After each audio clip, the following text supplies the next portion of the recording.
Chapter 3. Finding a friend. The next morning, it was quieter than usual at the breakfast table.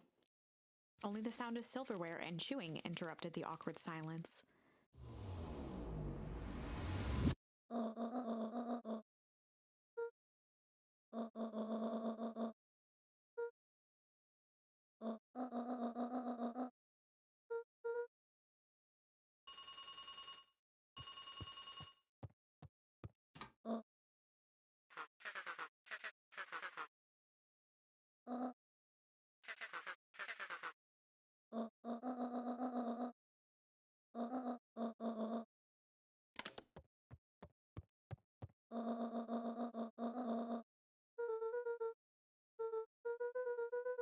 Gran's brow furrowed.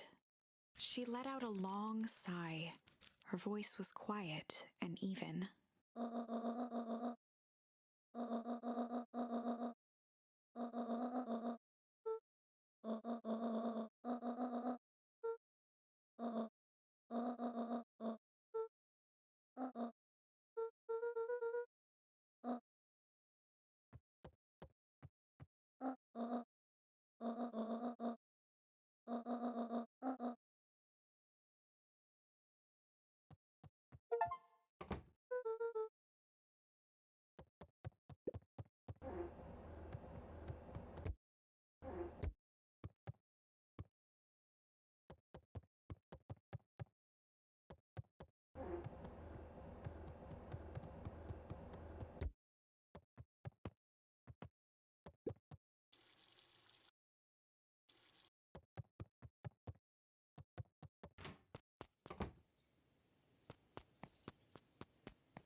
A faint electronic sound floated in the air.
Luca glanced at the now silent walkie-talkie. He wasn't sure what to think.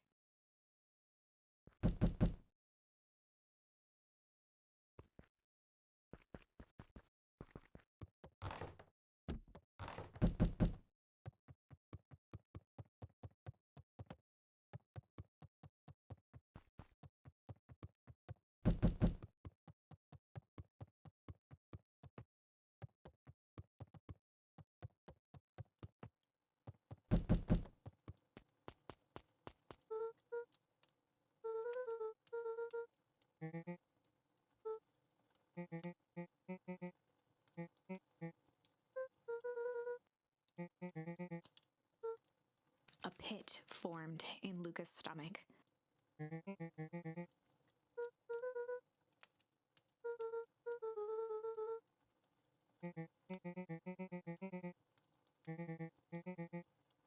Luca's mouth felt dry.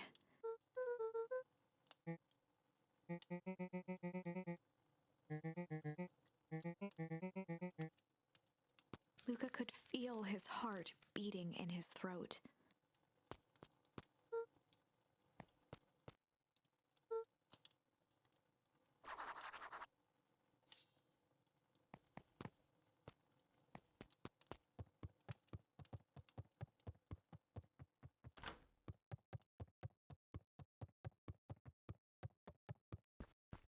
Luca glanced at the net. He wasn't sure.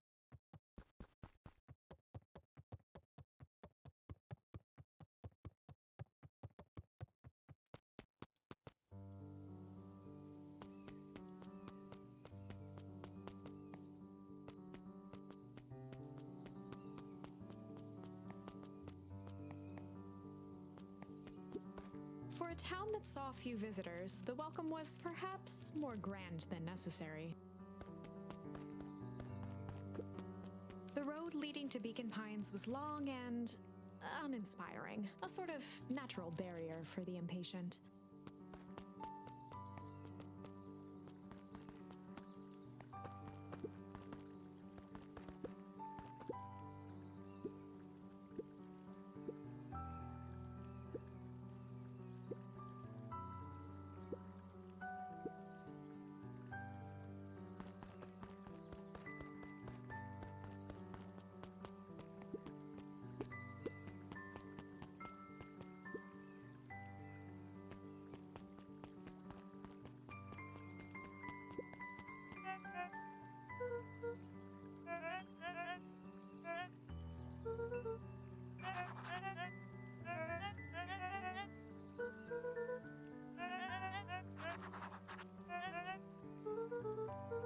Toby looked up from the clipboard excitedly.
may not know is great towns grow from mighty roots.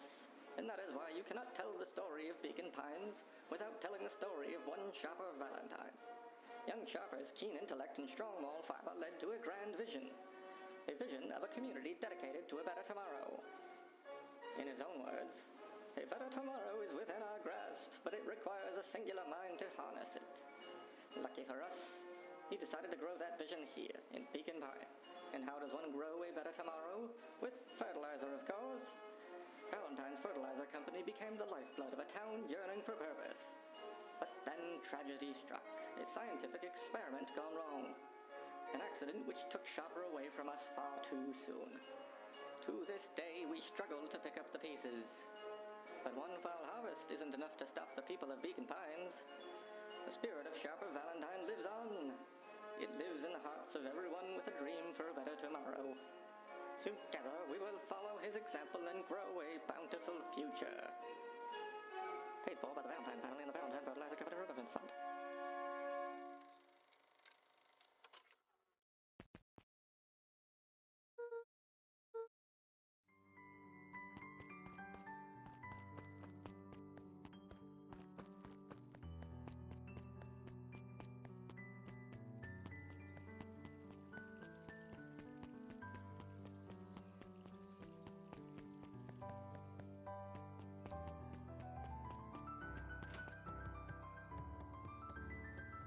Kato volunteered at the library during the summers.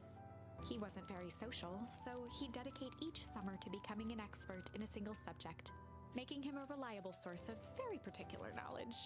If you were to ask Kato something he didn't know, he'd escape into the dusty old bookshelves and return with just the right thing. Kato was lost in his reading. Luca crooked his neck to see the title, Introduction to Melitology.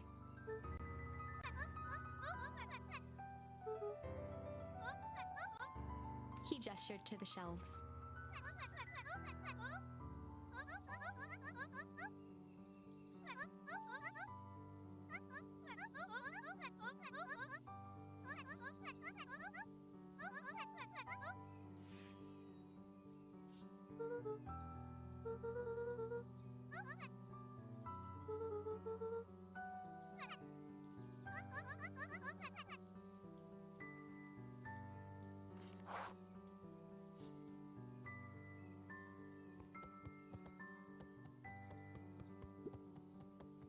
There were rarely any actual new additions, simply a variety of existing content rotated into the front display each week.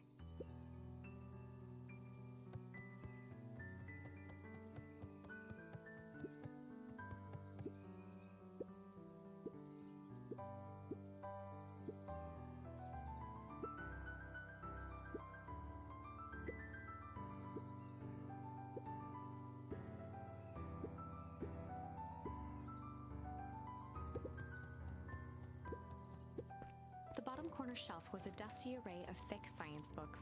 Only one binding was clean enough to read: Cellular Biology and the Chemistry of Mitosis.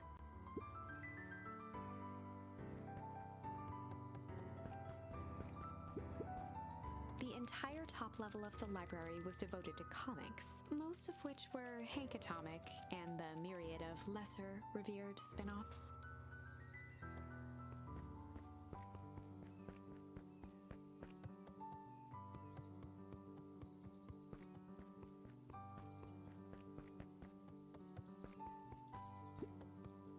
Oh, the cobs I've eaten, a salad-centric travel guide for the mildly adventurous. Sally Seashore's simple succulent sundries. Luca brushed off a smudge of dust. Or maybe it was flour. 30 recipes so easy you'll doubt it's even edible. A peek behind the curtain. The methods and ruminations of Patrick C. Montesquieu. One of the greatest acting minds of our time, by Patrick C. Montesquieu.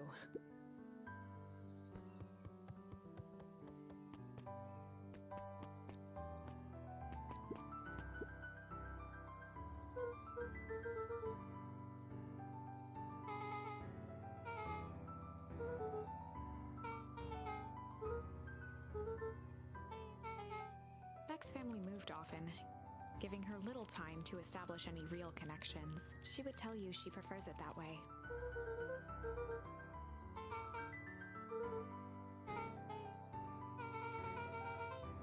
Luca shifted his feet uncomfortably.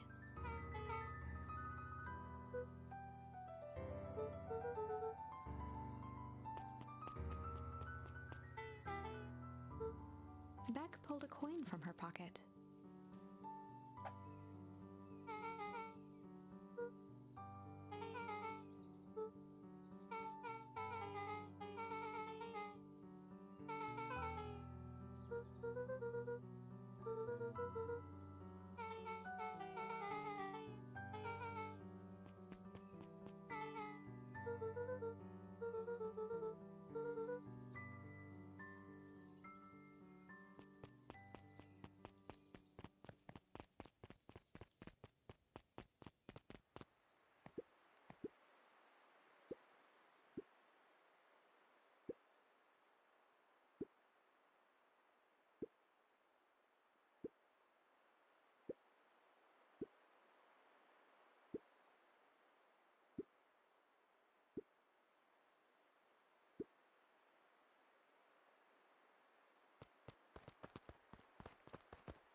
The Valentine mansion loomed, both figurative.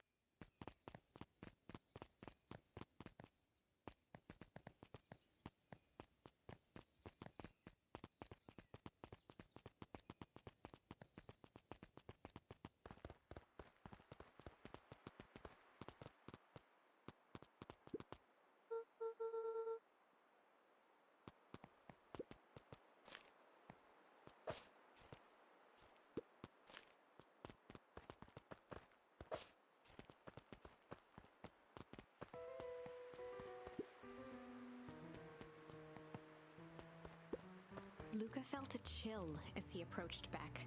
Her eyes were locked on the strange green liquid. The nearby grass was coated in a fine layer of frost.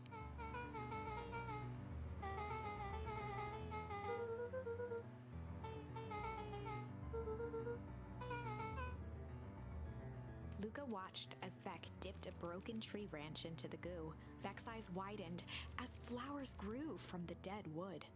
First small buds, which quickly bloomed into vibrant petals.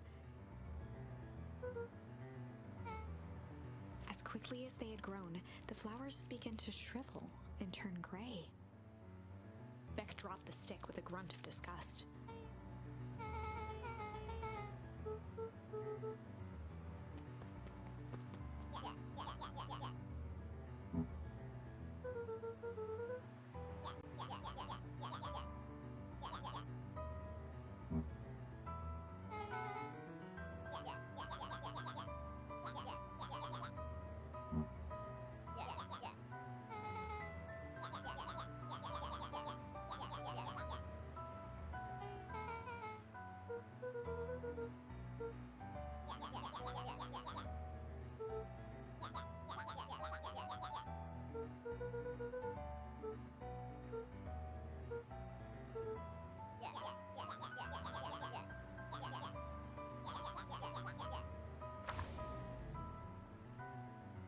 Iggy took a step towards Luca, his sneer lit by the glowing puddle. Beck could see tears welling in Luca's eyes, his fists clenched. Some things about Beacon Pines were very different from the city, but a bully from a hayseed town is really no different from a city bully. Beck took a deep breath and thought.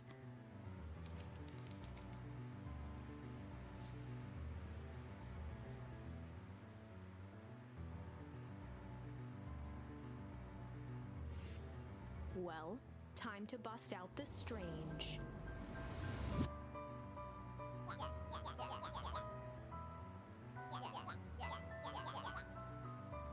Beck stared in silence, the only sign of life being the twitch of an eye.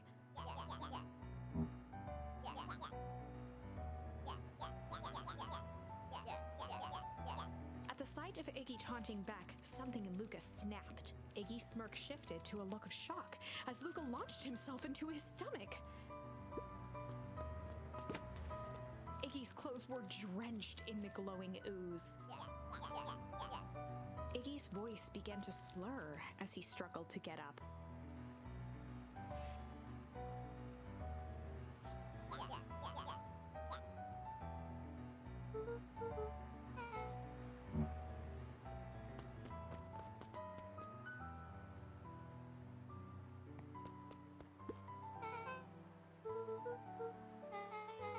The person at the warehouse, this strange ooze, and what it did to Iggy.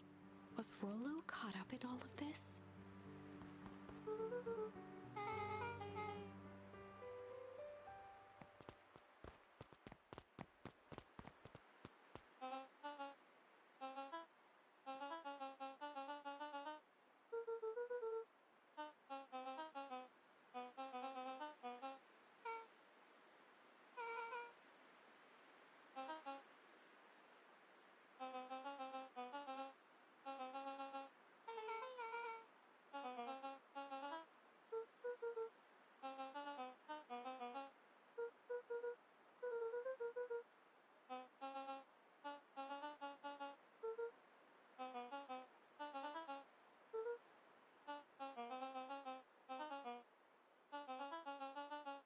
Beck glanced toward Luca.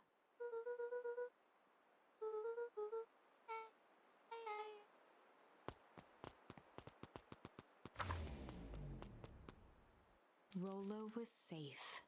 A wave of relief washed over Luca, which was quickly replaced by a sense of dread.